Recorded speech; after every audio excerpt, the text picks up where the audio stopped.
Hello viewer, in case you are new to this safflower magical plant, this is one of the most versatile crops and high value crops in the world. It can give you food, it can give you medicine, and it can give you something for industrial production. What I'm doing here is just to show a part of the value chain of safflower. That is the safflower as a vegetable. This is the vegetable with the most nutrition amongst all the vegetables that I know or that has been researched on. So here in this project or this small demo, I want to show you how the spacing looks like normally for the safflower plants which you want to grow until they produce seeds, and the spacing is 20 to 25 centimeters between the plants. So the general population of the seeds is like 15 plants per square meter. So per square meter, a square meter is like starting from there up to there. Yeah, that's roughly a square meter, 15 plants per square meter. Now in this part I am doing now the seeds for vegetable which we are going to harvest as a vegetable. The seed rate is 500 seeds per square meter. So you spread them like that. I'm covering them so to give them a better chance of germination. Maybe you can see some have started germination there.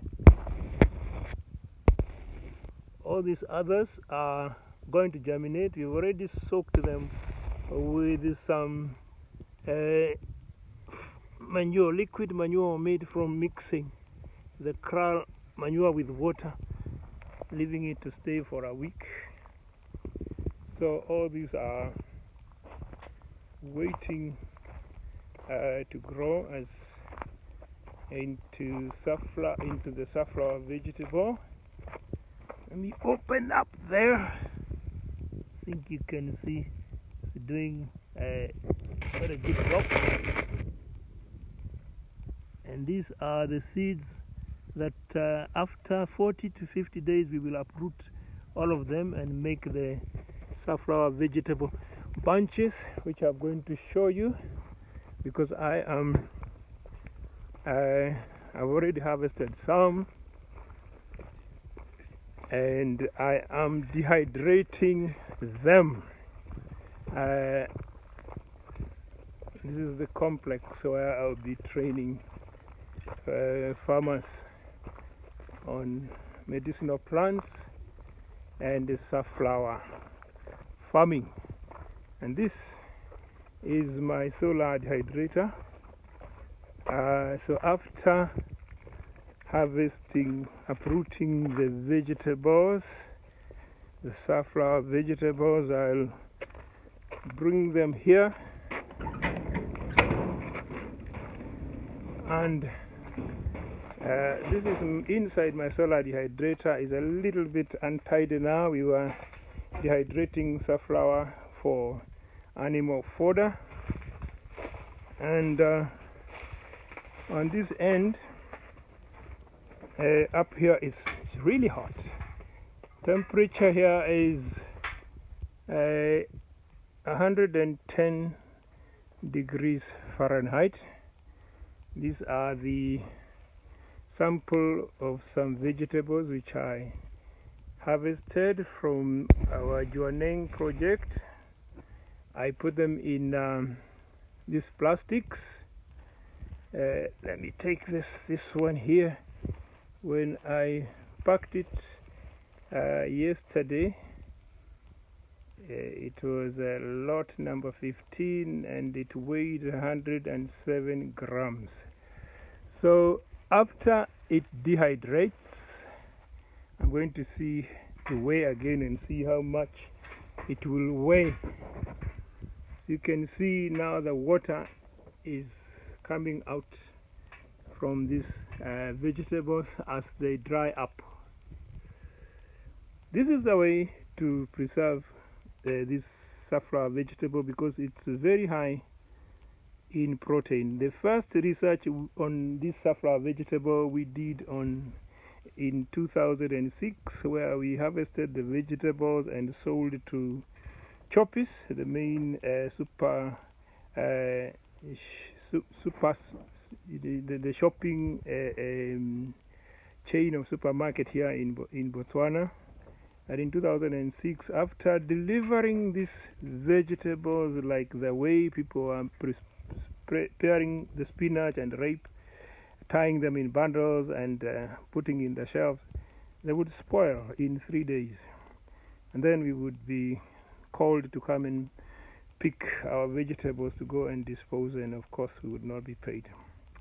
So we decided to come up with a scientific search. If we dried this vegetable, can it lose the nutrition? We dehydrated, and that's when we took to the National Food Laboratory here in Gaborone, Botswana, under the Ministry of Health. And when they did the nutritional analysis on this plant, they were amazed. The protein level was 39.2%. It had B vitamins that were not present in the cabbage, rape, and spinach, and in very high quantities. And of course, from my literature search, this is a vegetable that has got polyphenols, medicinal qualities that will fight against diseases. And this is the vegetable of the future. So what we are doing now here is to dehydrate. Instead of selling it as a mainly fresh vegetable to the shops, we will dehydrate it, seal it nicely for hygienic purposes. And when people get used to it, they'll just rehydrate it or soak it in water before preparing. And this is the way we are going to export this vegetable to the global north, where money is hiding. In Europe, in Germany, in England, in Sweden, they need this vegetable. Food is a basic need according to Maslow, and no matter how much science and technology changes, there are some businesses that will never lose business. This is the food industry. And if you can get a food that can be bought by people who understand what nutrition is, not just feeding, then you can make all your money. It's 40 to 50 days, you have your vegetable, and if you are in a good market, a good buyer, then you can do thousands and thousands of hectares of this vegetable and export. And right behind me here, you can see I'm also trying another way of preserving food. This is maize. You've only got a little window if you are planting maize. When it is fresh and nice, after that it dries. So what I have done here in this dehydrator is to boil some fresh green maize, very nice, and when they dry, they'll stay dry until the day one wants to cook them. Then you boil them, and they get their shape, and they will retain their nutrition.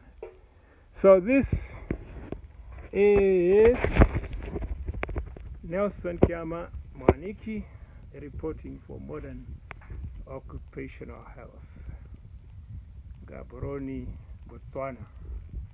You can see I have already started sweating just the 2-3 minutes that I have been inside this solar dehydrator. So solar energy is free. Everyone is free to have ideas. The trick is to be not a hearer and a forgetter, but a doer and an actor to solve this problem of public health, poverty in Africa, when the whole world is needs the food that we can grow here. What do you think? Okay, let me get out before I am cooked. Before I am completely cooked.